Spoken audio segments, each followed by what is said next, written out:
How to delete contact on Android. Hello guys, this is Atticus and welcome to another tutorial video.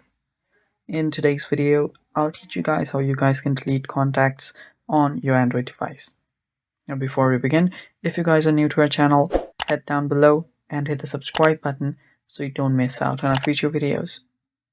Also, press the bell icon so you get notified whenever we release a new video. Now, let's dive right into it.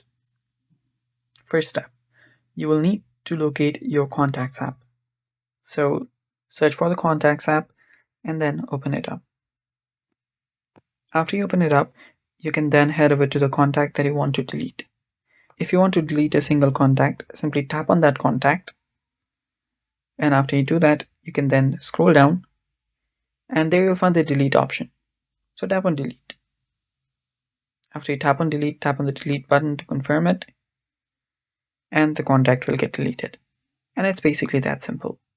Now there is also another way you can delete contacts right from the contact without having to go inside it. And for that, let's head over to contacts again. And after you're here to delete it, simply long press on a contact.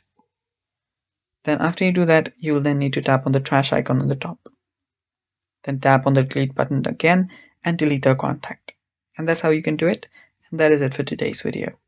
Thanks for watching. Stay tuned for more. And if you found the video helpful, don't forget to leave a like down below and stay tuned for more. Thanks for watching. Bye-bye.